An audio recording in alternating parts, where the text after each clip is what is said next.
Hello, everyone. Thanks for joining us today. I'm Dee Dee Laugesen, Executive Secretary for the Committee on the Present Danger, China. We appreciate your interest in our weekly webinars in which we expose and analyze the Chinese Communist Party's unrestricted warfare against America and the help being provided to the CCP in waging that warfare by captured U.S. elites. We encourage you to visit presentdangerchina.org for information on new programs, access to videos of our past webinars, and tons of other very valuable content. Please subscribe to our Substack at presentdangerchina.substack.com and follow us on X at CPD China. Today's webinar is a joint sponsored webinar with the Committee on the Present Danger China and Save the Persecuted Christians. All of these assets will be at savethepersecutedchristians.org as well, and our campaign website, revealthedeal.org, revealthedeal.org, or repealthedeal.org. Both work. Our moderator today is Frank Gaffney. Frank is the president of the Institute for the American Future, vice chair for the Committee on the Present Danger China, and president of Save the Persecuted Christians. Thank you, Dee Dee. And welcome, everyone, to this special joint webinar presentation of both the Committee on the Present Danger China, part of our weekly webinar series, which we urge everyone to take aboard at presentdangerchina.org, as well as a webinar in a series that are conducted by our Save the Persecuted Christians coalition as well. It brings these wonderful teams together with others, freedom fighters, I call them, who are all concerned about what has happened under the papacy of Pope Francis with respect to a deal that was initially agreed in 2018 and now has been re-upped 3 times, including just a month or so ago, for a 4-year period. We're going to present in the course of today's program reasons why everyone, not just Roman Catholics, certainly not just the leadership of the Catholic Church, but everyone should be profoundly concerned, if not actually upset, by what has been done, either under the terms of this secret deal, which remain undisclosed, but are broadly understood, to involve, for example, the decisions about who will be the leadership of the Church, the Roman Catholic Church in China. But also what has happened as a result of this deal, not just to Roman Catholics, but also other Christians, indeed people of other faiths inside China today.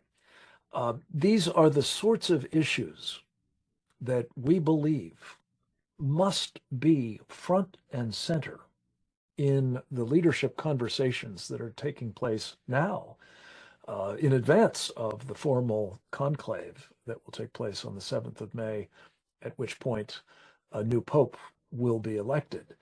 But now, in advance of that very, very important decision, the church hierarchy must take stock of what has been done, and we hope will take 2 steps to reveal at long last the contents of this agreement, and secondly, to repeal it formally. We're going to hear about both the content, the substance of these topics, as well as more about the campaign that the Committee on the Present Danger China's members of our Save the Persecuted Christians coalition, and I say other distinguished figures, some of whom are with us today, we're very pleased to say, are going to be mounting intensively for the next 7 days to inform and we hope engage the Catholic Church leadership to take action in these 2 regards. And as has been mentioned by my colleague Didi Laugesen, from whom we'll be hearing more shortly, repealthedeal.org is a place where you can not only learn more about all of this, but also take action. So with that, let me welcome our first presenter. Her name is Elizabeth Yore. She has been at the very forefront, really, of the challenging issues that have been roiling the Catholic Church for, well, many years under this papacy. She has been incredibly effective, I think, in advocating on behalf of,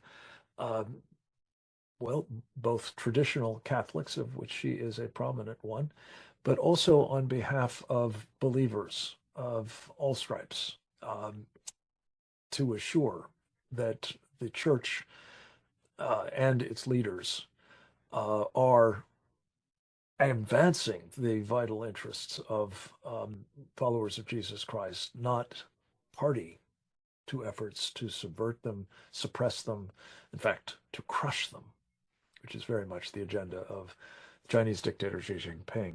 Liz is the founder and president of Your Children, which is continuing advocacy and activism she's engaged in throughout her professional career, much of it in government in her state of Illinois and at the federal level, now being conducted in the private sector. We're very, very pleased to have her with us to sort of provide the context about what's in the deal and how we got here.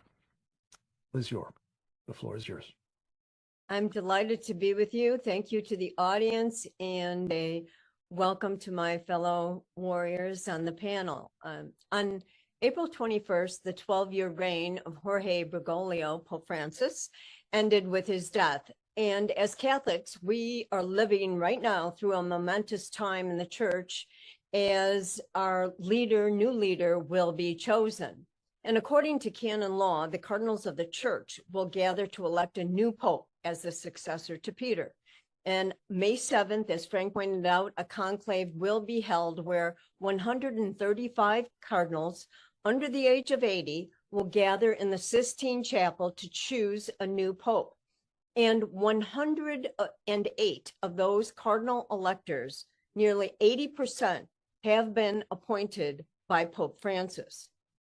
But at this very moment, all the cardinals of the Catholic Church are gathering in Rome, including our beloved 93-year-old Hong Kong Cardinal Joseph Zen, for preliminary discussions in what are called the General Congregation meetings to discuss the state of the Church and the profile of the man who will assume the chair of Peter, the sovereign head of the Holy See in Vatican City. And reports from Rome, and this is breaking news, are that Cardinal Zen is really in full throttle attack mode at Secretary of State Parolin, the architect of the secret and what many of us believe catastrophic China-Vatican deal. Arguably, through the course of the last 12 years, Pope Francis has promulgated radical ideas, contentious innovations, and in his papal edicts have been highly controversial, but most controversial, and in fact, I believe most destructive action in this papacy is the secret deal signed with the Chinese Communist Party on September 22nd, 2018. This covert deal initiated, negotiated, executed, and renewed 3 times by Pope Francis has really ushered in a whirlwind of persecution, not only to faithful Catholics of the underground church, but to all faith believers in China. Interestingly and curiously, the specifics of the deal are unknown, except that it involves the appointment of Catholic bishops in China. I believe that the deal was kept secret because the Vatican knew that the terms of the deal would send Catholics into full-throated fury, because the Vatican will, as we now know, sold out the faith to the communists, and Francis would be exposed as a communist sympathizer. The CCP knows how to exploit secrecy for its own benefit. And so here we are, the Vatican playing tiddlywinks while the CCP plays 3D chess. Here's a short history of the deal. The state of the Catholic Church in China is divided between the Patriotic Catholic Church, which was created in 1957 by Mao Zedong as an extension of the Communist Party, a church which apes the Catholic Church and is in many ways diametrically opposed to the faithful underground church, which remains loyal to Rome.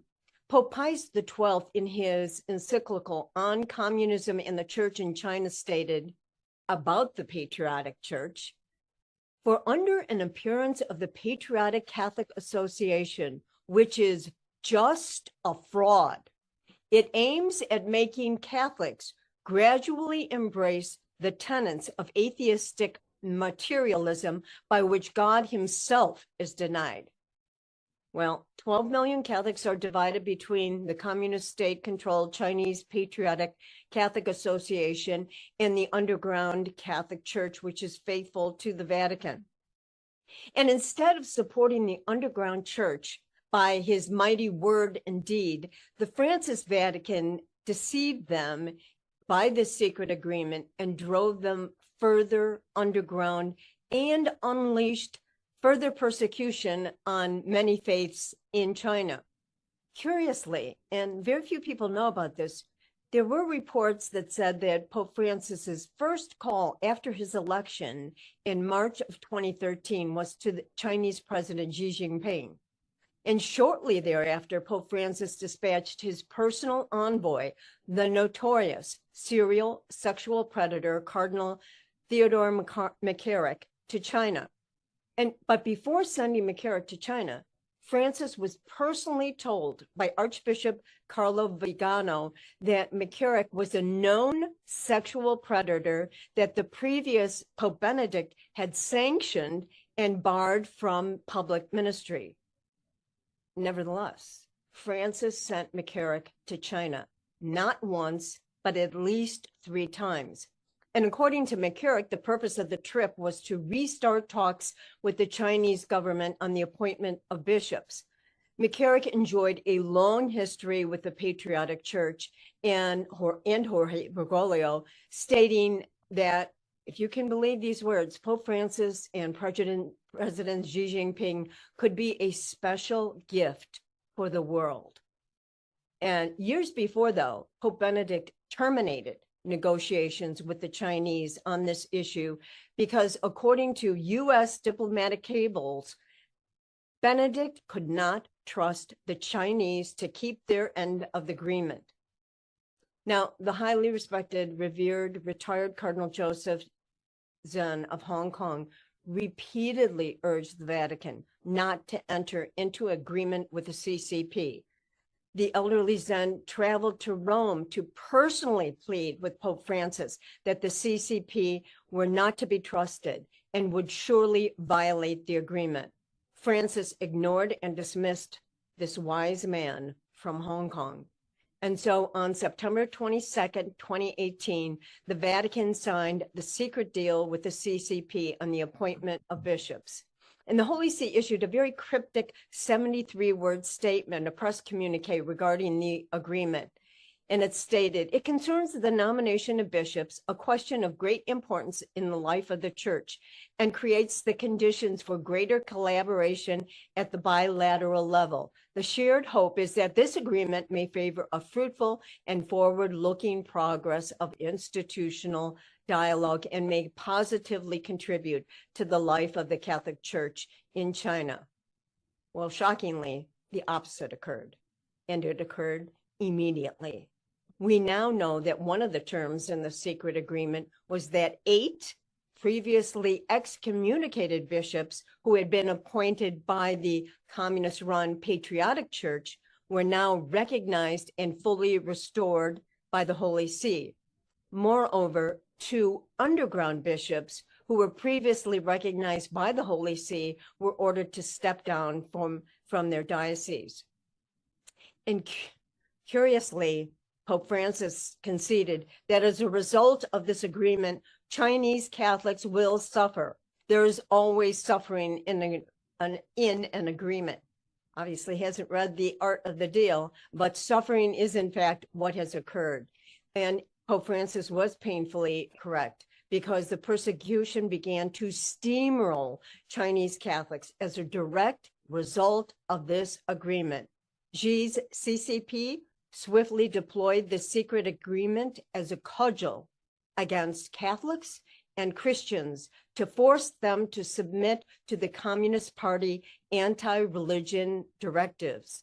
On display for the world to see was the further disintegration of Catholicism in China, with shockingly the complicity of the Vatican. The net effect of this secret agreement resulted in a huge uptick of demonstrable violence, widespread destruction, and religious persecution against Catholics and Christians by the Xi government, the Vatican's trusted bilateral partner. And Cardinal Zen spared no words and called the secret deal a suicide pact with the devil, a shameless surrender, a perverse deception, a betrayal, a sellout to deliver the church into the hands of the enemy. However, Pope Francis assured the faithful that he, not Beijing, will be the ultimate authority over naming new bishops. Within a few months, the terms of the agreement were already being violated by China, as Zen had predicted, and contrary to Francis's promises, the CCP, not the Vatican, exercised undue influence over the naming of the bishops. The ink was barely dry on the secret pact when international religious freedom NGOs began to report an immediate uptick in religious persecution and harassment at the CCP directly related to the secret Vatican pact. For example, the condemnation of the Vatican-China deal was widespread, with Human Rights Watch condemning it, saying, Pope Francis's silence is particularly troubling as Beijing intensified repression on religious freedom. China Aid stated, this reported deal is nothing short of a betrayal of both the millions of suffering persecuted Christians in China and the global Catholic Church. The U.S. Commission on International Religious Freedom stated, the Vatican now bears a significant moral and legal responsibility to help solve the problem which it created. The Vatican has made a terrible mistake, which it must take seriously. This debacle must be dealt with urgently and seriously. Shockingly, the documented demolition of Christian churches, symbols of worship, the detention, harassment, arrest, and imprisonment of bishops and priests and Catholic laity has dramatically escalated since September 22nd, 2018. The CCP cracked down on the underground church priests, making many of them sign or forcing them to sign a clergy ID, saying that they would agree to support the Chinese Catholic Patriotic Association. And many of them refused. And as a result, they were not allowed to practice their ministry. Many religious activities sites were shut down. A new government policy restricted all religious activities to approved religious sites only. Clergies couldn't offer prayers, anoint the sick at parishioners' homes, or attend funeral services. Incredibly, in the midst of this ongoing persecution, the Vatican renewed the secret pact in 2020, in 2022, and again in 2024, this time for 4 years, all during this time when 10 bishops, Catholic bishops, have been arrested and disappeared by the CCP for refusing to sign a loyalty oath to the Patriotic Church. And the crackdown on religious freedom in Hong Kong, the arrest and imprisonment of Jimmy Lai and other Catholics and religious freedom advocates, and most tragically, the brutal enforcement of the CCP law, which bans all children under the age of 18 from participating in any religious services, any religious schools, even religious summer camps. Xi Jinping is now enforcing his avowed goal We must solemnly reject religion. We must not believe in religion. And he is doing so with the collaboration of the Holy See.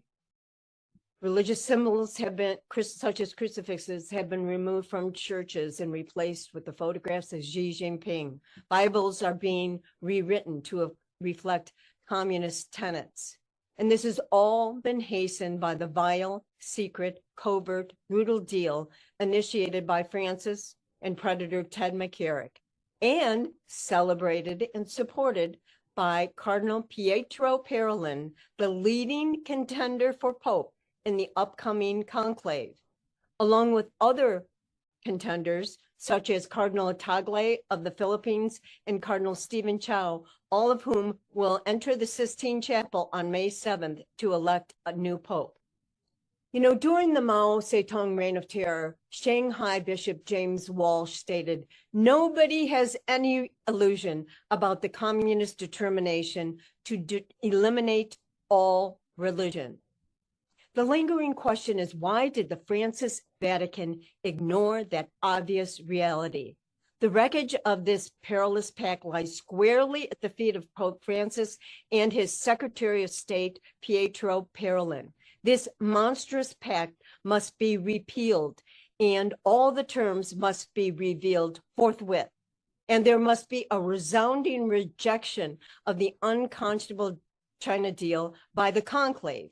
Each one of the 136 cardinal electors should demand that the next Pope disclose the terms and offer a full, heartfelt apology to the people of China. Well, they wear the red hat, these cardinals. And part of wearing the red hat is that you must be faithful, steadfast to the faith, and even shedding your blood for the faith. May these words awaken the consciences of the cardinals in the 2025 conclave, for they too wear the red hat, the red of the martyrs. They too are called to be faithful. Now is the time that they must be brave, stand up for our beloved faithful in China, and demand that this diabolical pact with the devil be revealed and repealed. Pray for the suffering China Church, who we love desperately. Thank you, Liz Yore. What an extraordinarily comprehensive and powerful introduction to the challenge facing us at the moment. We're going to turn next to Benedict Rogers. He is under some time pressure, so we're very pleased that he was able to join us at all. He has been a driving force behind efforts in Hong Kong, notably Hong Kong Watch, to try to preserve freedom there. He is the co-founder and deputy chair of the Conservative Party's Human Rights Commission, and a very active contributor to the public policy debate about all of these matters. And we're honored to have him with us to talk about the secret deal's devastating impact on the Chinese faithful, notably, and in particular, the outrageous persecution of Jimmy Lai, a devout Catholic, and countless others, whether they be Catholics or Christians, who are similarly being persecuted. Benedict, welcome back. It's good to have you, sir. Over to you. Well, thank you so much. It's a great privilege to join you. I'm, as you can tell from my accent, I'm from the United Kingdom, but I actually happen to be in the United States at this moment. And I want to start by saying I agree with everything that you all stand for, that Elizabeth Yore in particular has set out. And the phrases reveal the deal and repeal the deal are two phrases I 100% support. I want to just start on a personal note by saying that I am a 12-year-old Catholic. I may not look it, but I was received into the Catholic Church 12 years ago, actually 11 days after the election of Pope Francis, in the country of Myanmar by Myanmar's Cardinal Charles Bo, who is one of the cardinals who has spoken out, not specifically against the deal so much, but spoken out very strongly on China in general. But I want to say that I didn't come into the church 12 years ago to seek an argument with the Vatican or certainly not with the Pope, but that is where I have found myself over the last few years. I've written widely on this subject. And I think the biggest concern I have about this deal, the two biggest concerns are firstly that it is still secret. And that's why I strongly support the objective of this campaign to reveal the contents of the deal. But secondly, that it appears to have bought the silence of Pope Francis throughout his pontificate. This was a pope who spoke out regularly on issues of injustice and persecution and conflict around the world. But the one country, the one corner of the world that was conspicuous by its absence was China. He never once spoke about the genocide of the Uyghurs, about the, he mentioned it once in passing, but he never spoke out strongly on the genocide of the Uyghurs, the persecution of Falun Gong, the issue of forced organ harvesting, and certainly the persecution of Christians. But I'll start, as I've been asked to, with the particular case of Jimmy Lai. Because it is, to me, outrageous that throughout recent years, Pope Francis never once said anything about Jimmy Lai. Jimmy Lai will be known to many of you, but for those who don't know about him, he is one of the most prominent Catholics from Hong Kong. He became a Catholic some years ago. He was a hugely successful entrepreneur, media proprietor, and pro-democracy campaigner. And Jimmy Lai could have left Hong Kong at any moment. He had properties around the world, but he decided to stay in Hong Kong and support the cause of democracy in his city. And as a consequence, Jimmy, who I know personally and have met many times, has been in solitary confinement in prison for the last nearly 4.5 years since his imprisonment in December 2020. He's been jailed on multiple charges, including many months for lighting a candle at a vigil to commemorate the Tiananmen Square massacre, for taking part in a peaceful protest. But he's currently on trial under the draconian national security law in Hong Kong. That trial has lasted over 18 months already and still has not concluded. So they're really deliberately dragging it out. And it's highly likely that he will receive either a life sentence or a sentence so long that it will be the equivalent of a life sentence, because he's 77 years old. He's not in good health now, and he could very well die in jail. Most significantly, as a Catholic, he has, for the last 2 years or so, been refused the right to receive the sacrament of Holy Communion in prison. He was able to receive it in the early part of his time in jail, but in the last couple of years, he has been refused that right. And yet the Vatican has said nothing about that. They have said nothing about him. And there have been multiple requests from his son, Sebastian Lai, who's been an outspoken campaigner for his father, for Sebastian to have an audience with Pope Francis, and those requests never received a response. Elizabeth Yor has already talked about the wider effect of the agreement on Christians across China, and I just want to reinforce what she has said. It is shocking to me that as a result of this deal, underground Catholic bishops who were loyal to Rome, who'd spent many years in prison, faced severe persecution, were asked, not by Beijing, but by the Vatican, to step down in favor of Beijing-appointed bishops as a consequence of this deal. I assume, trying to regard Pope Francis charitably, that his intentions behind the deal were to see an improvement in religious freedom and an improvement in the lives for the Catholic Church in China. But the reality is the result of this deal has been the exact opposite. It has resulted in further persecution and intensification of persecution. The 10, at least 10 bishops have already been mentioned, but let me just name some of them. Bishop Augustine Cui Tai, Bishop Joseph Zhang Weizhu, Bishop Vincent Guo Shijin, and Bishop Peter Shao Jumin, and others, have all at various times over recent years, and indeed multiple times, been arrested, disappeared, held in secret detention. These are all outlined in an excellent paper by the Hudson Institute, and these are just 10 cases. I think there are many others we should also be concerned about. There is, for example, the case of Bishop James Su Jimin, who has been disappeared, held in secret detention. Indeed, we don't even know if he's still alive. He's been disappeared for the last 27 years.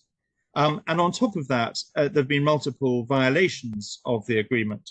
At least two bishops, Bishop John Peng Weijai as auxiliary bishop in Jiangxi, and Bishop Joseph Shen Bin in Shanghai, were appointed by Beijing without consultation or without the approval of the Vatican.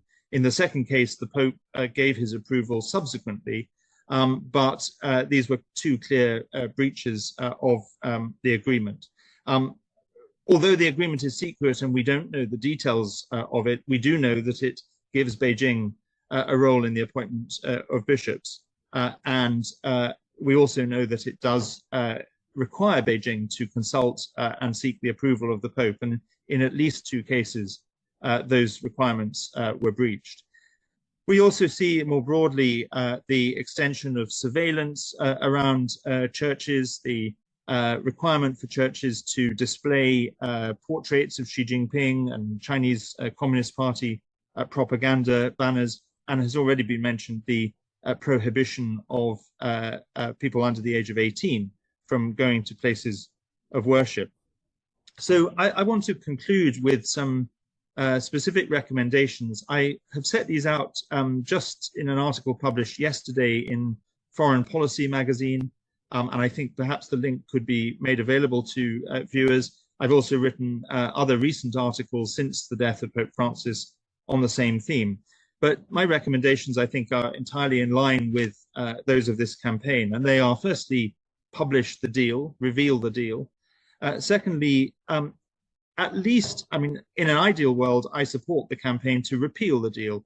But if the Vatican and the next Pope isn't willing to go that far in one step, then at the very least, review the deal and set conditions for its renewal. It's next up for renewal in 2028.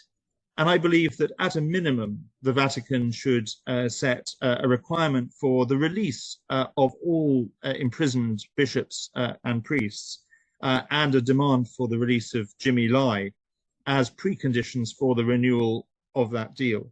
And thirdly, the next Pope should end the silence of the papacy, of the Vatican, on human rights. The next Pope should speak out with clarity on the persecution of Christians, but also the genocide of Uyghurs, the atrocities in Tibet, forced organ harvesting and the persecution of Falun Gong, and the dismantling of freedom in Hong Kong. The next Pope, in my view, should re-engage with His Holiness the Dalai Lama, the spiritual leader of Tibet. Pope Francis was the only Pope in recent decades to decline to engage with the Dalai Lama. All previous popes, apart from John Paul I, whose papacy was very short, all recent previous popes have met with the Dalai Lama many times. The next Pope should also strengthen the Vatican's relationship with Taiwan. It's significant that the Vatican is still one of the few states in the world that has diplomatic relations with Taiwan, not with Beijing. And yet the previous Pope, Pope Francis, never publicly, to my knowledge, prayed for Taiwan, for the protection of Taiwan's vibrant democracy, for peace in the Taiwan Strait. The next Pope should do so. And I want to conclude finally by noting that in 2020, the courageous, distinguished Cardinal of Hong Kong, His Eminence Cardinal Joseph Zen, who's already been rightly mentioned and who I've had the privilege of meeting a number of times, made the bold attempt to visit Rome in the midst of the COVID-19 pandemic as an elderly man, saying that it may well be his last visit to Rome. And he requested an audience with Pope Francis, and that audience was declined. And it seems to me extraordinary that a pope, even just on a pastoral level, would refuse to give an audience to one of his most senior, most respected, most elderly cardinals from Asia.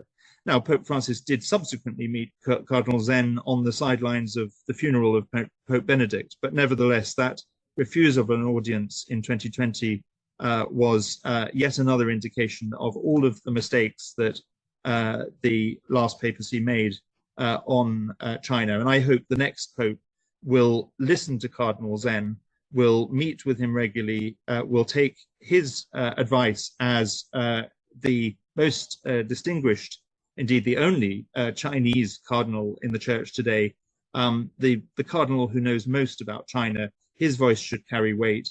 And I hope that the College of Cardinals in the conclave next week will do the right thing and choose as Pope someone who is committed to reveal the deal, to repeal the deal, and to end the Vatican silence on human rights. Thank you very much for having me. Benedict, thank you, especially for doing so on short notice and with a crushing schedule. We really appreciate your comments, as well as your elevation, in particular, of the plight of Jimmy Lai and others like him. I did want to call attention, you mentioned the Hudson Institute report.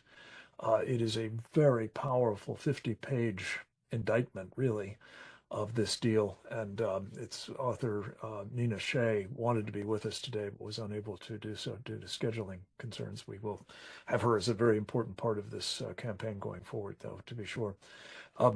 I did also want to just mention that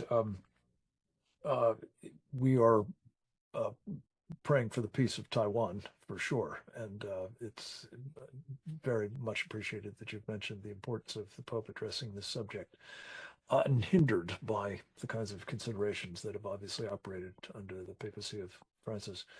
We're going to hear next from our friend and colleague. You heard from her, as we do in each of these webinars, as our introducer. Her name is Didi Logison. That is just one of the many hats she wears. She is also the executive secretary of our Committee on the Present Danger China and the executive director of Save the Persecuted Christians, a woman of profound faith, Roman Catholic, and very, very much engaged on trying to stop the persecution of Christians around the world. And she comes to this topic of the CCP's sinicizing of the Catholic Church pursuant to this deal, and how it must be countered with great conviction and extraordinary energy. And we're always delighted to hear from her. Didi Logison, over to you. Thank you, Frank. The Vatican has been deceived by the truly diabolical Communist Party of China and their paramount leader, Xi Jinping, an archetype of the Antichrist. Indeed, Xi Jinping lusts after earthly power of His Holiness, the Pope, and the worship owed to God alone. The Vatican is entertaining this megalomaniac for what? For political prestige here on earth? What benefits are gained with this deal? Xi has no problem breaking international agreements. We've seen this with Hong Kong and so many others. And to take power to create new dioceses or appoint bishops and otherwise meddle in essential church affairs. And the Vatican is appeasing them. According to the U.S. Commission on International Religious Freedoms fact sheet on sinicization, China's ethnic policy classifies citizens into 55 distinct ethnic minority groups, each with its own cultural autonomy within its territory. But since 2016, the Communist Party under Xi Jinping's rule has imposed a new approach, one that favors integration and assimilation, the process dubbed, as you've heard, as sinicization in official speeches and documents. And this is something that goes back to the Mao Zedong times, when religious adherents were murdered and shamed in public. When documenting religious demographics within the country, it's difficult to prove what the demographics of China are, but various sources have estimated that the number of religious adherents spans from roughly 350 million, the population of the United States, to over 850 million of the country's 1.4 billion population. In 2021, the US government estimated that 18% of the population are Buddhist, including Tibetan Buddhists, 5% are Christian, 2% Muslim, and other significant traditions include Taoism, Falun Gong, and folk religious practices. Sinicization is the political indoctrination process that embeds the CCP and its political ideology into every aspect of religious life in China, from the religious beliefs themselves to the physical structure of places of worship. The process of sinicization entrenches the CCP's control and its vision for the modern Chinese state into every aspect of religious life by forcing groups from the 5 officially recognized religions to conform their beliefs, activities, expression, attire, leadership, language, houses of worship, and more to CCP ideology. The government creates policies and regulatory measures to sinicize religion and authorizes state-controlled religious organizations to oversee their implementation, as Liz Jor was explaining. Sinicization and its so-called patriotic values, including Chinese socialism, national unity, and support for the CCP and its leadership, are the foundation of every major government regulation for religious organizations, including the measures on the administration of religious groups, measures on the management of religious clergy, and measures for the administration of venues for religious activity. Even legislation not exclusively regulating religious affairs like the Patriotic Education Law explicitly stipulate patriotism for religious groups, a euphemism for political allegiance to the CCP. Enforcement of such sinicization policies has consistently resulted in systematic, ongoing, and egregious violations of religious freedom and related human rights abuses, including genocide, crimes against humanity, mass incarceration, enforced disappearances, and the destruction of cultural and religious heritage.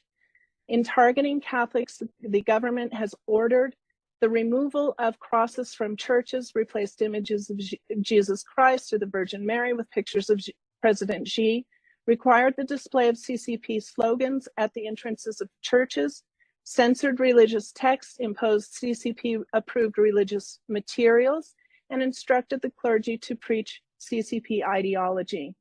The CCP is even rewriting scripture to take out the word Lord and Jesus from scripture, rewriting the 10 Commandments. It's and minors under 18, including nursing infants, are forbidden from entering places of worship or participating in religious instruction. This truly is a slow-rolling genocide of all faiths in China. Tens of millions of Christians have opted not to join these organizations offered by the CCP. Underground Catholics do not recognize the spiritual authority of the government-backed religious clergy, as we've heard, and instead view the Vatican as the sole legitimator of spiritual authority, and the Vatican has betrayed them. While the Vatican and China signed an undisclosed agreement in 2018 to cooperate on the appointment of bishops, the CCP-aligned bishops, as we've heard, have been appointed without consultation or approval by the Vatican. The Vatican's silent, tacit approval of increased persecution and the adulteration of the Catholic faith in China has emboldened the CCP in its brutal treatment of other minority groups. The Vatican is appeasing the CCP, one of the world's worst human rights violators. There's no better time than now, in the days leading up to the conclave beginning on May 7th, to make our voices heard, whether or not you're Catholic, by joining the efforts to reveal the deal, repeal the deal. And we're calling it the RTD2 campaign for short. You can see everything we've got put together at revealthedeal.org, revealthedeal.org. Also, repealthedeal.org. Either one of those URLs will get you to the website where you can take action today. American citizens are encouraged to take action with our Align Act campaign there that will let you communicate with President Trump and your elected members in Congress, encouraging them to make statements about this secret deal, and even host hearings to investigate the harms caused to the Chinese people because of this deal. And everyone, Americans and foreigners, are encouraged to sign our petition at change.org. That is also available at repealthedeal.org. Finally, we have a social media toolkit for you in which my colleague Oleg Bashin has created an incredible array of memes to be shared, and we have a number of sample social media posts there that can be copied and reposted. Just take it and run with it. We can all do this together. It's going to take everybody, Catholics, Christians, believers in other faiths, to come together to help the Vatican come out of this diabolical deception and see clearly with the eyes of faith the harm that has truly been done by the secret deal. Thank you, Frank. Thank you, Didi. I just want to most especially thank you for all that you've done, along with Oleg Bashin, to make these elements of the action aspects of this campaign possible. We want to make sure people are not confusing RTD2 with R2D2, but like the Star Wars character, there is a certain irresistible force quality, we hope, to this campaign that will be inspiring and engaging of Americans, yes, but people around the world as well. And the resources to take action are all there at repealthedeal.org. We're going to hear next from a man who brings a different perspective than our Catholic presenters. His name is Jan Jekielek. He is a senior editor with a wonderful publication, I personally believe the best newspaper in the country, as well as the host of one of the best interview programs in the country, and that would be, of course, American Thought Leaders.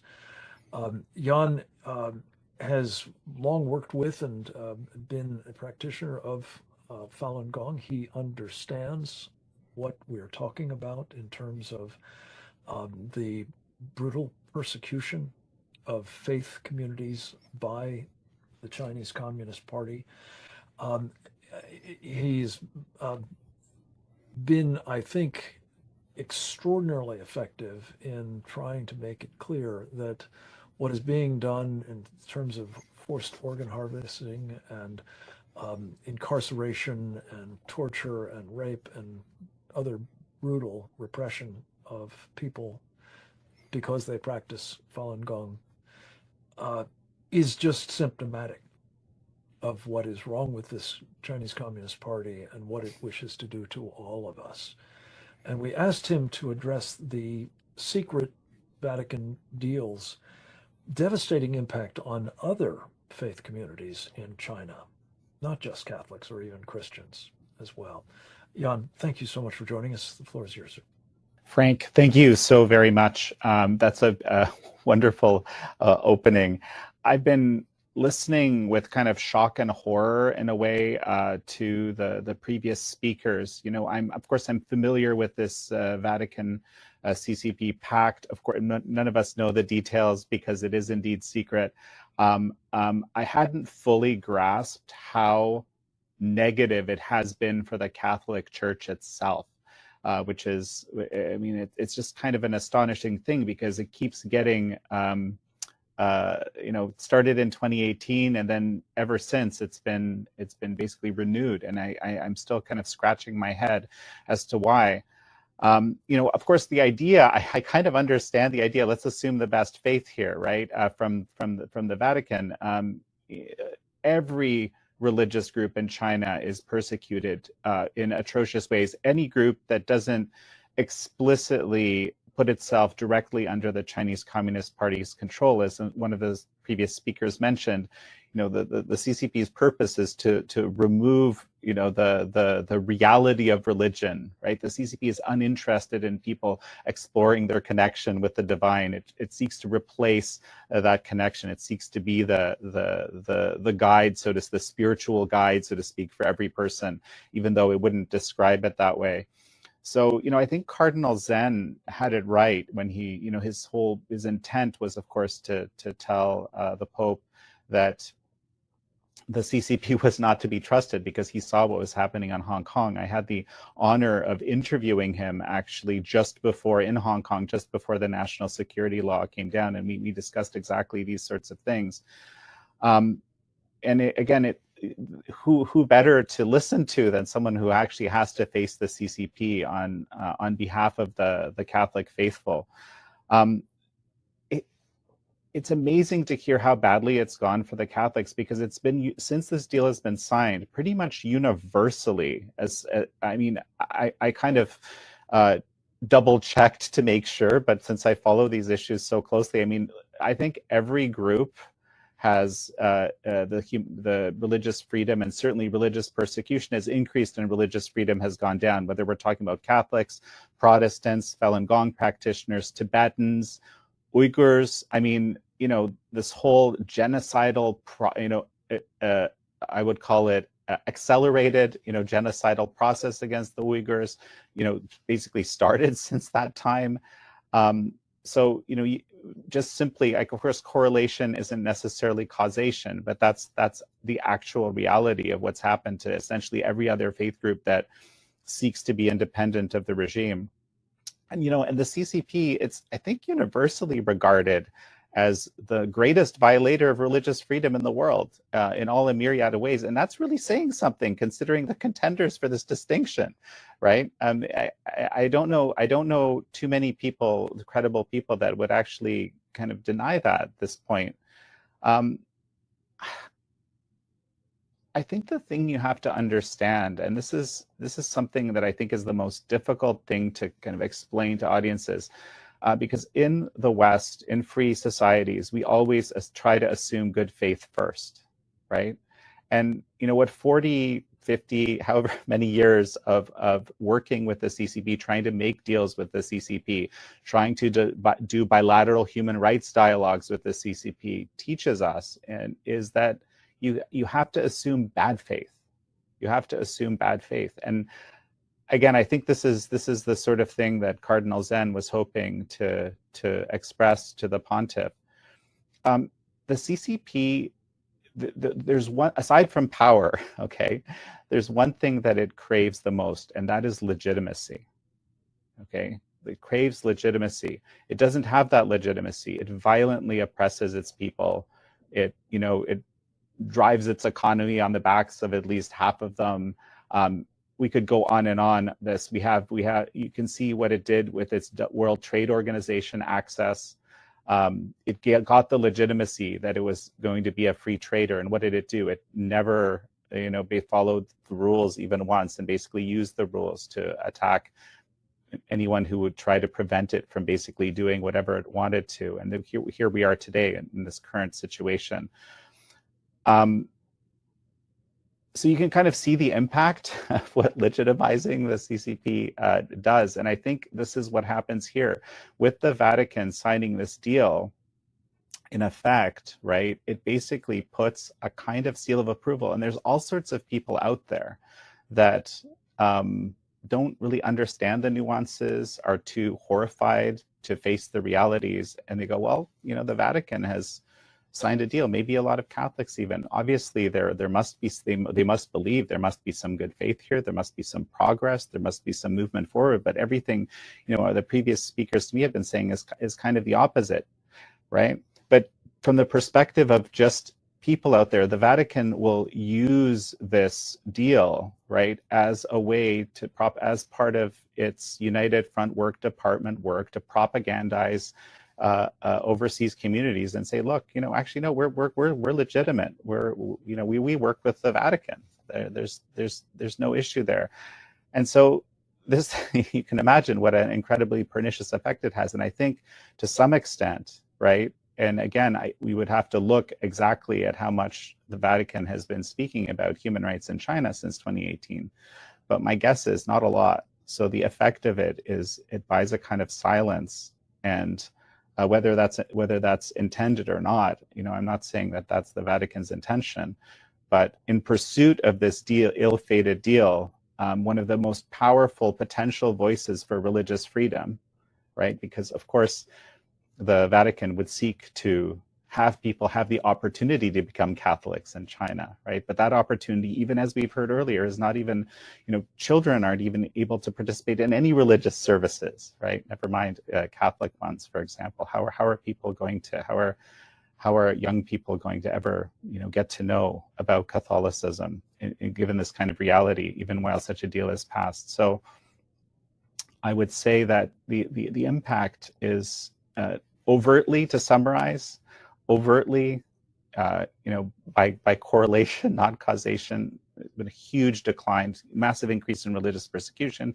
huge decline in religious freedom in China since the time of the deal. And one would hope that the Vatican could, in the future, take a stronger position for religious freedom, and that would be for the benefit of, I think, every faith group in China. Thank you so much, Jan. What a beautifully presented indictment, really, of especially this idea of legitimizing the Chinese Communist Party in its repression of religious freedom. We're going to hear next from a man who has made it his life's work to study, analyze, and explain to the rest of us what totalitarians like the Chinese Communist Party are intent on doing to freedom-loving people. He hails originally from New Zealand. He saw it at work there many years ago and has been warning of it since he migrated to the United States, thankfully. Notably from those within such countries who work with, who aid and abet, and otherwise serve the purposes of the Chinese Communist Party and similar allied totalitarian systems of other ideological stripes. He is the author and filmmaker of The Enemies Within, also a marvelous film, The Enemies Within the Church. He is most recently the author of Comrade Prime Minister Anthony Albanese's 40-year alliance with Australian communism. And we've asked Trevor to drill down on this so-called patriotic Catholic Church and whether it's really little more than a weapon of the Chinese Communist Party's United Front Work Department, and what that means, yes, for Catholics in China, but also the rest of us as well. Trevor Ludden, welcome back to the program. Glad to have you. Over to you, sir. Thank you very much, Frank. Well, the Catholic Church faces a momentous decision that is going to affect not just 1.4 billion Catholics, but the entire free world. We've gone in 60 years from Pope Pius XII, his decree against communism of 1949, which explicitly called for the excommunication of all Catholics who were in any way involved with atheistic communism. This was in the after, when communism was showing its hand in Eastern Europe, was suppressing people, communism was taking hold in China. Pope Pius explicitly called for the excommunication of anybody cooperating with these regimes. We know the great work that Pope John Paul IV did with Reagan and Thatcher in calling for the dissolution of the Soviet Communist Empire. The Catholic Church has always been a bulwark of anti-communism. It's always been in its DNA. How could the center of the Christian world be having any truck with communism at all?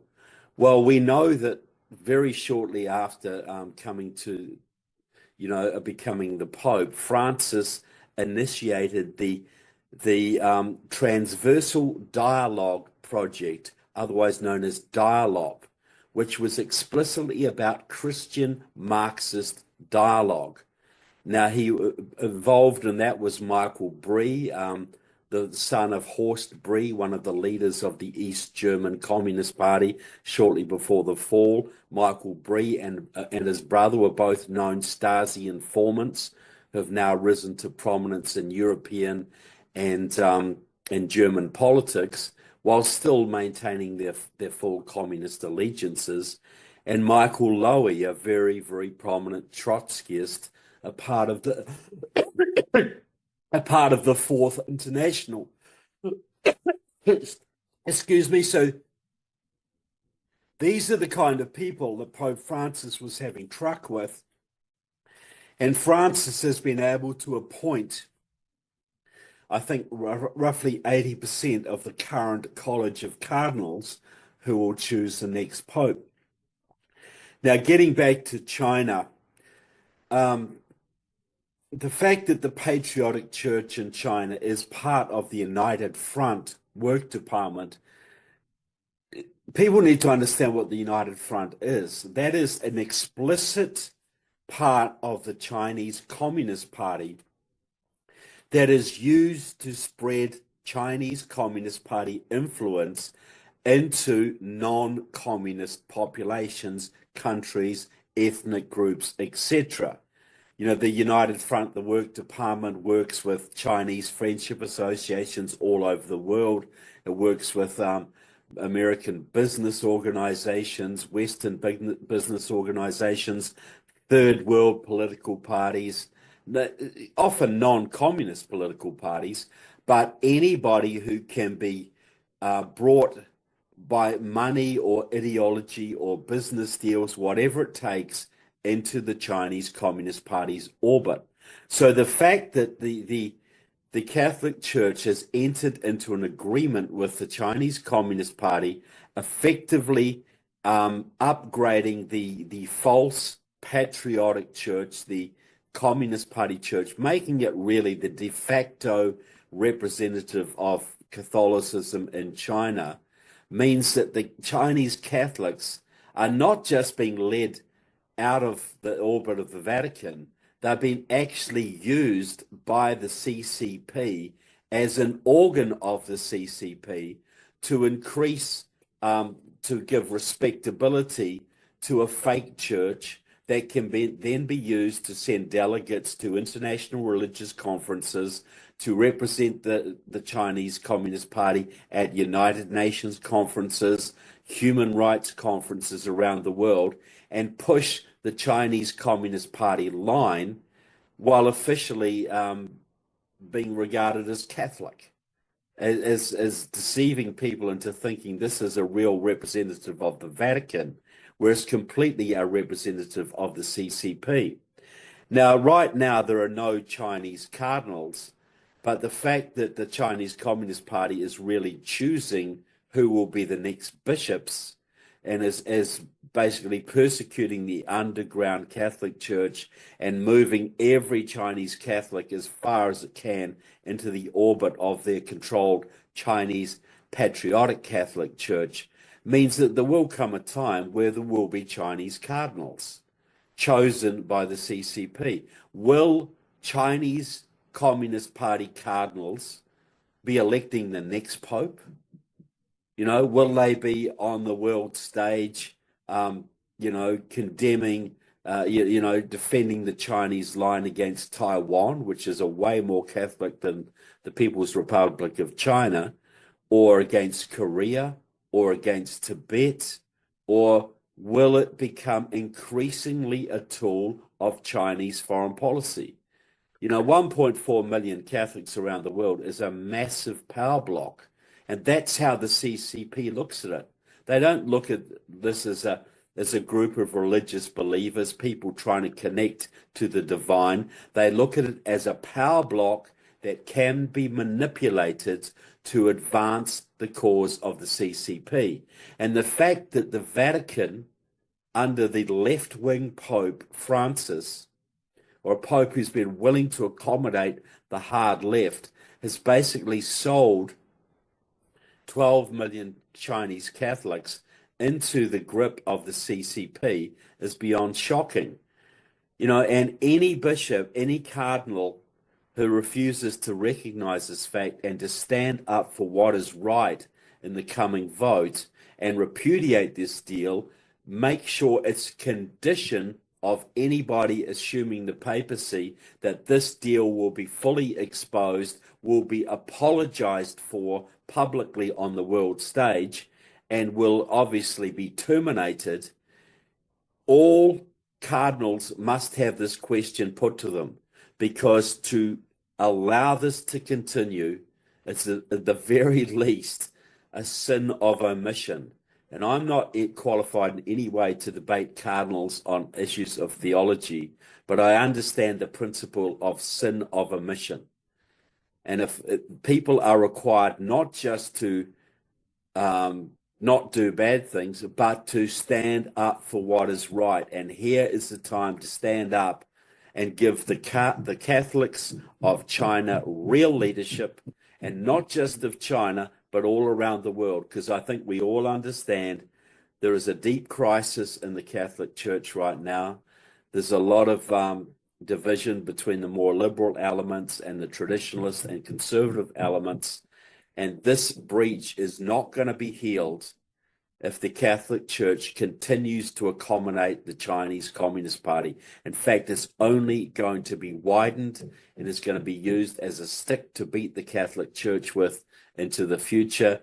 This is the time for the Catholic Church to apologize for an egregious mistake, to rectify that mistake, and actually stand up for the Catholics of China and around the world who understand that communism is evil,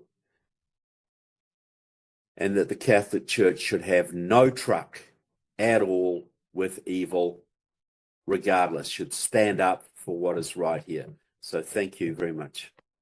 Trevor Loudon, as always, what an exceptional dissection, really, of the phenomenon we're talking about here. And you bring especially to the implications, really, of ignoring what's going on, as opposed to wrestling with it. And we will talk more about that in a moment in Q&A. But before we do, we're going to hear from the chairman of our committee on the present danger of China, Brian Kennedy, a man whose devotion as a Catholic, I think, informs his thinking about all of these issues, of course, but whose role as a very prominent public intellectual and national security professional in our country today also gives him a very important clarity as well about the nature of the threat we face from the Chinese Communist Party, and anything that we do that might not only embolden Xi Jinping, but make his ambitions to dominate the world more, shall we say, probable of success, must be eschewed, of course. Brian Kennedy is these days, in addition to being our chairman, the president of the American Strategy Group. Prior to that, he served for many years as the president of the highly esteemed Claremont Institute. He is the author of numerous books on the Chinese threat, among other things, and we are delighted to have him sort of close these presentations with sort of summation of the need for us to reveal and repeal the deal. Say us, I mean the royal us, the Chinese Communist Party's partner in all of this, the Roman Catholic leadership. And why it is a necessary corrective for the church, yes, but also a fitness test for the next pope. Brian Kennedy, welcome back. Over to you.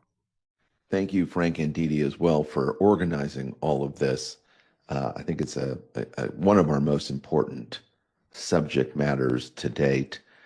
Even if you are not Catholic, this should be of great concern for you, because I think it symbolizes the trend in the world and where we're going. And I think what Trevor had to say about communist China seeing the Catholic Church as a source of power is quite right at one level. And I may differ with him on other levels, but I certainly agree with everything he said about communism and the fact that the Catholic Church, and for that matter, no human being should have any truck with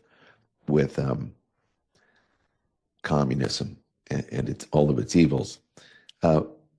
Frank usually has me give a sort of a final blessing to many of these webinars, and so let me do it with this one as well. Let me thank Liz Yore for an outstanding presentation, and I couldn't agree more with what she had to say about the whole state of the church. I will say, and this is where I was going to disagree with Trevor just a bit. I'm an American Catholic. I'm an American. I believe in the Catholic Church. I'm baptized a Roman Catholic. But I think I, like many Americans, don't take any marching orders from Rome. Far from it. The great worry about Catholics in America was always that they would somehow be taking guidance from the Pope or from a cardinal or from a bishop. And I think in the long history of the country, Catholics have been, especially today, pretty solid, pretty conservative Americans, especially in American politics. Not perfect by any stretch, but adhering more to a belief in American common sense, the natural right, natural law, traditions of the church, which happen to be also the traditions of the United States. And so when we think about the power of the Catholic Church as a bloc, it's certainly there potentially, but I think the crisis that has been talked about here today really underscores the weakness of the Catholic Church as a bloc, such that when the Pope says something today, I think many of the faithful around the world, and certainly anybody who's not a Catholic, kind of just shrugs it off, because the moral legitimacy of the Catholic Church has been broken for a half century. And when you elect a new pope, you typically have an opportunity to set certain things right that have been wrong.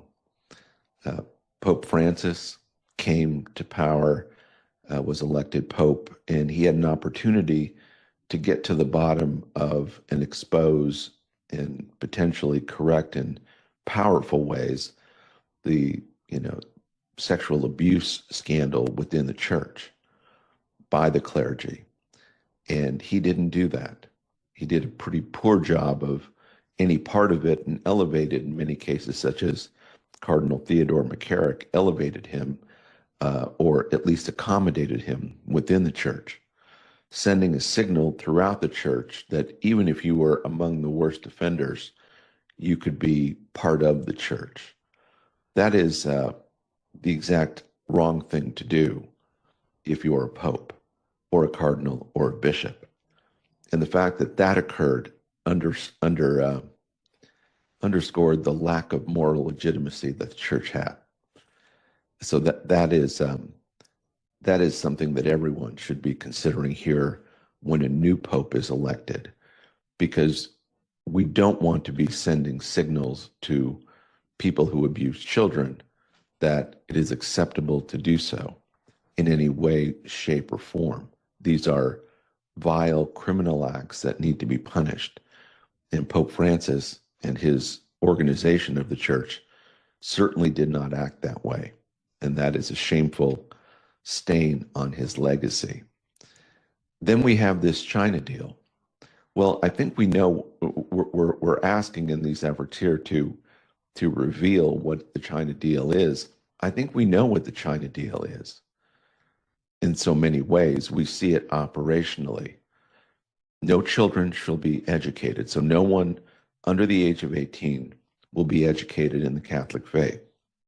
Okay, that must be explicitly in the deal if we see it operational every day. Rome will be subservient, meaning the authority of the Vatican will be subservient to Beijing when it comes to matters of faith and morals. That must be obviously in the deal because that is operationally what's going on. If you violate that, you could be disappeared. Witness 15 Catholic bishops in China who have been disappeared. Why is this not a human rights scandal? Well, maybe it's not a human rights scandal because the killing of, 1 million or 2 Uyghurs is not a scandal. So maybe 15 Catholic bishops is not a scandal. But this is something the world needs to wake up to because it exposes what the Chinese Communist Party is all about. It's about control. Back to the deal. The deal excludes certain religious observances, such as a crucifix in a church, which has been replaced by a photo or a picture of Xi Jinping. And so Xi Jinping is a deity, or is meant to be a deity, for the Chinese Catholic Church, or Patriotic Association, whatever they want to call it. Well, this is a despicable thing. And the idea that Pope Francis would have allowed that to occur is again, a very shameful thing on his past. I will say that Pope Francis was an agent of globalism throughout his entire tenure. And the danger of having a pope who believes in globalism is that they are going to gravitate toward the Chinese Communist Party and the ambitions of the Chinese Communist Party when it comes to their global project to make communist China into the world's dominant power. Now, as I say, I think the moral authority of the Vatican has in so many ways all but evaporated. That faithful Catholics believe in the faith because they believe in the faith. They believe Jesus is their Lord and Savior. And when they go to church every Sunday, they have a local priest and pastor that they can talk to directly. And if they agree or disagree with him, they can let it be known directly to him. And so the church survives throughout the world because you have the faithful primarily as the dominant driving force of authority within the church, because the authority coming from on high among the church elites, just as we see among global elites everywhere, their moral legitimacy is fraudulent and gone. And so when we look out on the world today, there is a beacon of hope for the Catholic Church. I don't believe it resides in Rome. It resides in the hearts and minds of the Catholic faithful around the world who themselves have been diligent, most especially in America, for believing in not only the faith, but in the freedom that is required to defend that faith.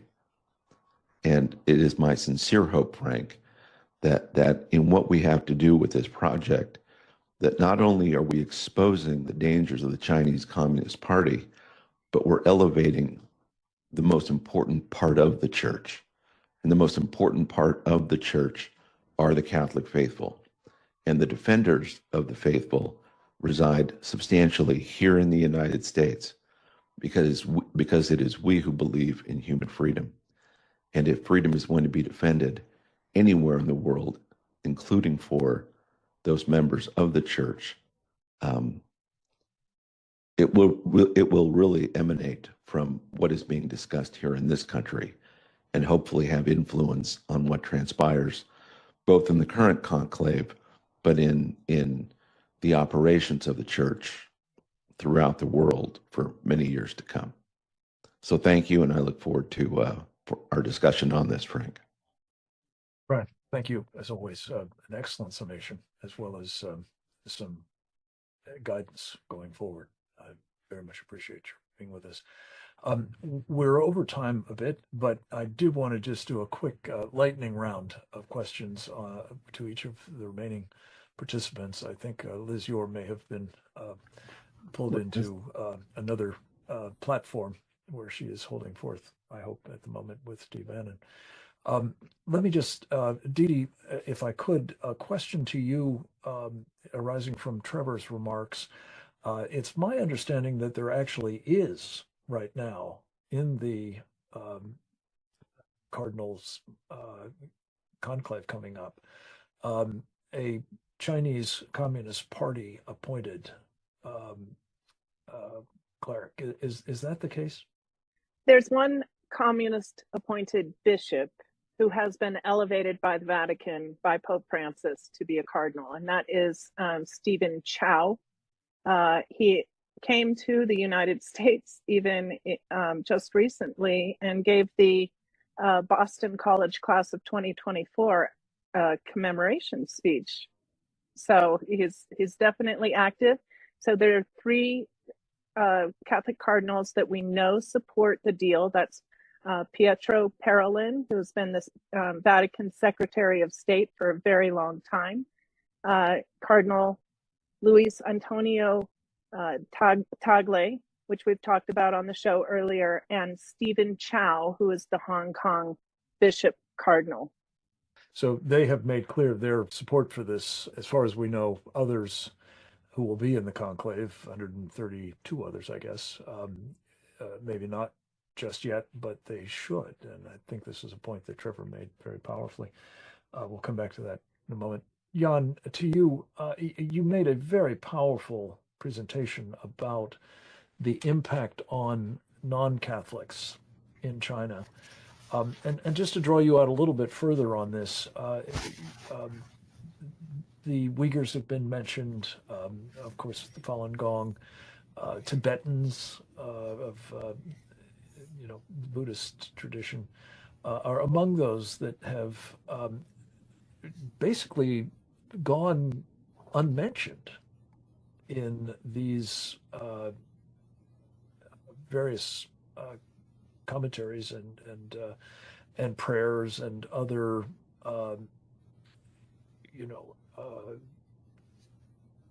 efforts of the Pope under Francis. Previously, I'm speaking of Pope Francis, to hold up human rights. I mean, we've heard endlessly about what Israel is doing, for example. We've heard a lot about the Trump administration, the first incarnation and the latter one, and human rights in other parts of the world. When this silence is so profound, even on things like genocide of Uyghurs or the forced organ harvesting of it, it must be unbelievably demoralizing to those who are in those faith communities. Christians, of course, among them Catholics for that matter. And I just would ask you to,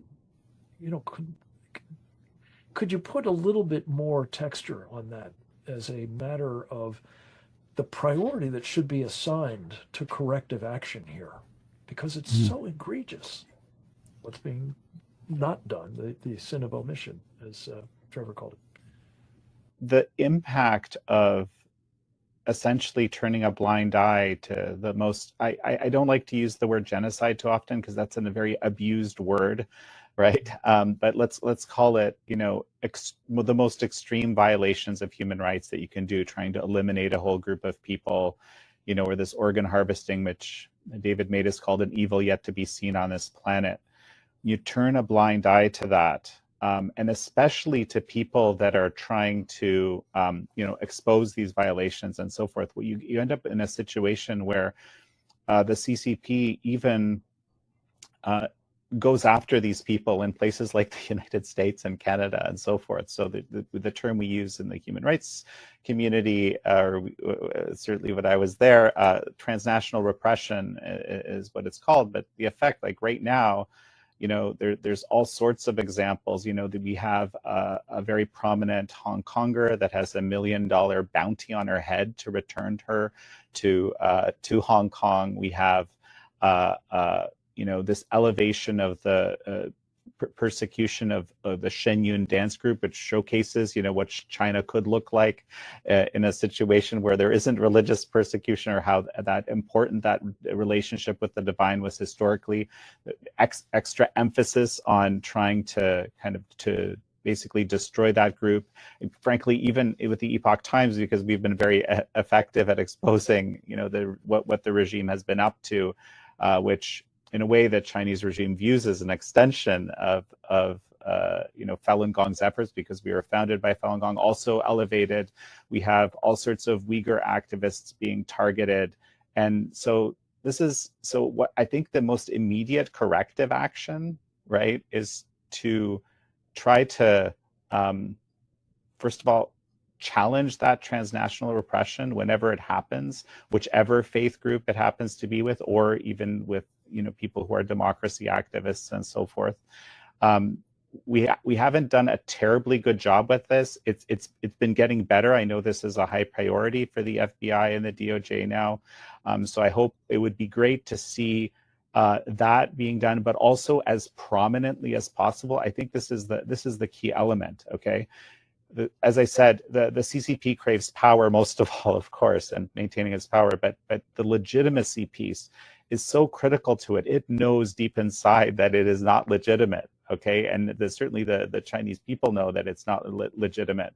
And so it tries to find that. So whenever, in the most public of ways, people can draw attention to the organ harvesting, the various genocidal behavior against the Uyghurs and other groups, essentially anything that kind of showcases the CCP for what it is in the most prominent possible way. I think that is some of the best, corrective action. That's why it would be so powerful for the Vatican to say, you know what, this deal hasn't really worked out. We're going to cancel it and do it, very loudly.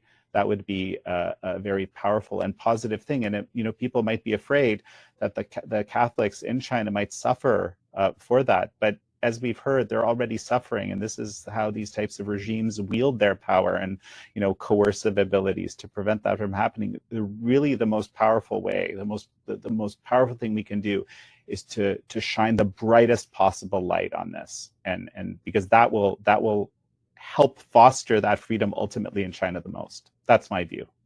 Thank you. And that is the purpose of this campaign, of course, not only in the near term, but we hope over time, irrespective of really how this works out in the run up to this conclave. Trevor Loudon, quickly to you. Your presentation, as I said, was extremely powerful, as always, about the influence operations of the Chinese Communist Party, their United Front Work Department, and so on, and the effect that they have had in neutralizing criticism or opposition elsewhere around the world, including here in the United States. Could you've chronicled intensively in numerous books and films the problem of people inside, for example, the United States Congress, who have been suborned by the Chinese Communist Party and its United Front operations and the like. What would you say to them in particular about the importance of demonstrating that they are not actually old friends of China by being heard about this specific question? There are a lot of them, I think, that are concerned not only about not coming afoul of the Chinese communists, but also, frankly, of not, alienating Catholics as well. Do you have a message for them as to why this moment requires,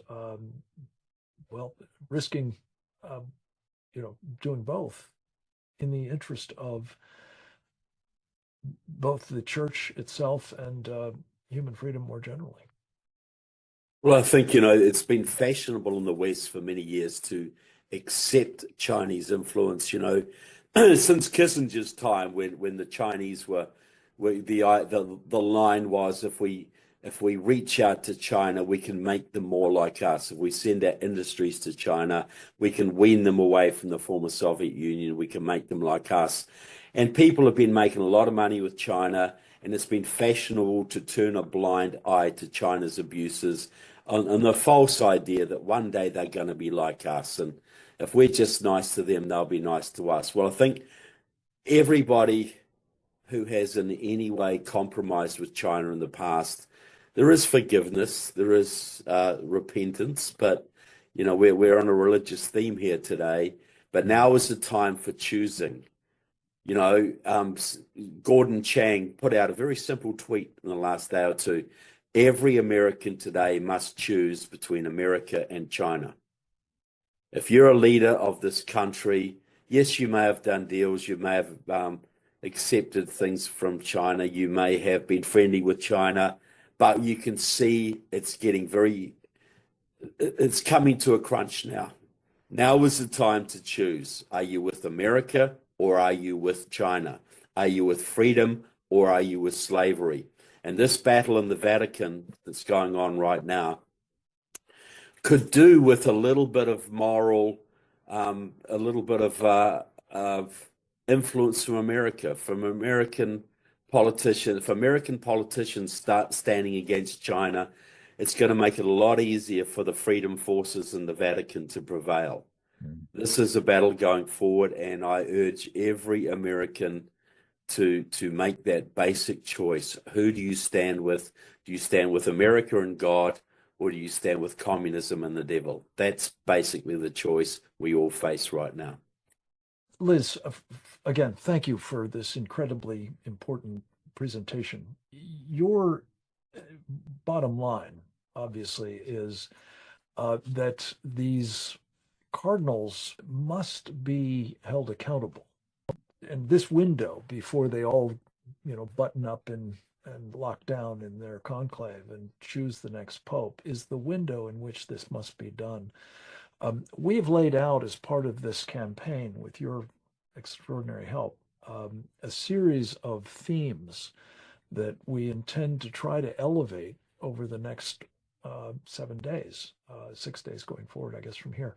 Would you speak to the importance of those themes now being made resonant within not just the Catholic community, but those who can also help impress upon these cardinals that, as Trevor has just said, they cannot sit this one out, or worse yet, align themselves with the Chinese Communist Party and still be in the business of serving God Almighty.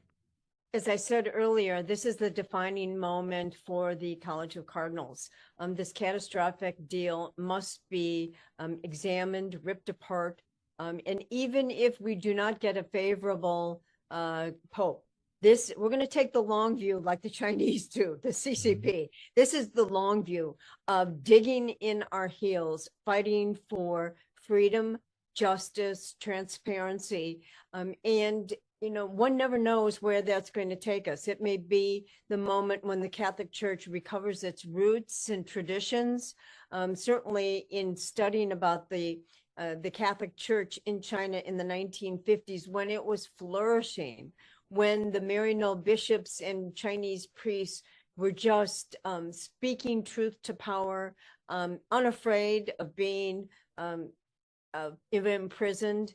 And here we are, some 70 years later, now still discussing this heroic battle between the CCP and the Catholic Church. It's absolutely critical that people get up to speed on this, because the Vatican has been successful in keeping the lid on this.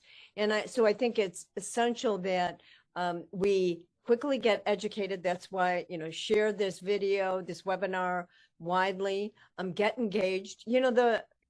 last Pope was very fond of talking about synodality and dialogue and the involvement of the laity. Well, laity, now's the time to speak truth to power to your cardinals, to your bishops, and be unrelenting as that magnificent elderly warrior for the faith, Cardinal Zen, who has never stopped talking about his beloved church and his beloved people in China. That's what we need to do. You know, Frank, quickly, when I was in my, grammar school days, the nuns taught us to pray for the church in China, pray for the starving children in China. And so it was embedded in me that China holds a very special place in my heart and in the heart of the Catholic Church. Now's the time to re-energize that for all of us. And as a result, I think we'll grow closer to the Lord and closer to our church. Amen. Praise God. Brian, finally to you. J.D. Vance has the distinction, I think, of being the certainly last senior visitor to have met with Pope Francis very, very shortly before his passing. He has made it clear publicly that as a relatively new convert to Catholicism, he is unwilling to engage in what might be construed as internal church politics. You have been very close to, I think, and certainly influential with the new administration, President Trump included. And I would just like you to, if you would, especially given what is widely reported to have been a very direct involvement of Barack Obama in the selection of Pope Francis, and certainly his papacy.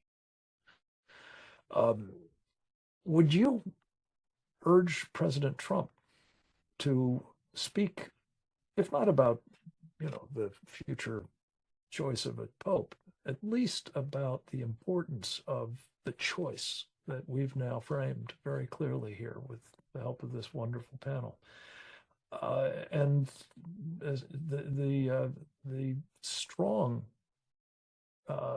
need for that choice to be made properly by the Catholic cardinals and all of us, for that matter. Yeah, thank you, Frank. My guess is President Trump would be loath to insert himself into the debate over the next pope. What's that famous line in American politics? I can be for you or I can be against you. Just tell me which one you want me to be. When it comes to political endorsements, which one would be most useful? Probably if President Trump endorsed Parolin, who all of us here have described as being a real supporter of Pope Francis's view, especially when it comes to communist China. That would probably be a real negative for Parolin, but I say that really only in jest. Neither Vance nor President Trump are going to insert themselves here in this, and my guess is partly because they just don't think that's going to get them anywhere. The Catholic Church, unfortunately, has become a hotbed of liberalism, progressivism, whether it's been taken over by, some people, Taylor Marshall has called it, whereas we have the deep state in America, you have the deep church with the Vatican. And so you have these forces of globalism that have inserted themselves inside and control the Vatican. In that kind of a mix, a Barack Obama will have influence because they look up to a Barack Obama. They don't look up to a Donald Trump, unfortunately. They want a church today that is really in line with the globalist objectives. I mean, you see a constant theme within the church about open borders, no walls, these kinds of things. There was that rebuke of President Trump at Pope Francis's funeral. And so that is alive and well in the hearts of big parts of this apparatus in the Vatican that is controlling things. Well, I mean, one doesn't want to mix too many themes here, but you look at the church today, and it is not a force for good when it comes to the faithful. Or excuse me, the Vatican does not seem to be a force for good. There is many, many good things going on within the Catholic Church. Anybody who looks at goes to church every Sunday, sees what's being said, sees the faithful around them. And so, in a way, I kind of think of this in populist terms, same way President Trump sees American politics. The everyday American Catholic, the everyday, French Catholic or German or Italian Catholic, they're the force for good. The things that are coming out of the Vatican today are very, very mixed at best. And I think it really is, as Liz said, time for people, and Trevor said this too, people to make a choice here. Where do they want to, who do they want to support? What kind of church are we really going to have here? And I will say on a kind of optimistic note, even if they pick the worst possible person to be the Pope, based on the kind of discussion we had today, the church will survive. Catholics will go on, and they will go on not listening to what the Vatican has to say. And so the moral legitimacy of the Catholic Church does not reside with the Pope. He is meant to be the vicar of Christ, but only the vicar of Christ if he actually is saying and doing the things that conform with the beliefs of the church. There are many today who think that Pope Francis was in a state of heresy for many of the beliefs that he had. I don't know enough to know, these things on a technical level, but just at a high level, the idea that Pope Francis would have allowed in China a deal to be made that precluded children from receiving religious education, that seems to me a form of heresy right there. And so, we can only solve for so many problems. This deal that we've been talking about, Frank, and again, thank you for organizing this, because I do think it's a very important conversation. Just getting this deal exposed and getting as many people as possible to see the absolute shame of having done so, and getting as many people as possible rejecting any form of this in the future, is a very high priority. And it's the kind of high priority any commonsensical person would want.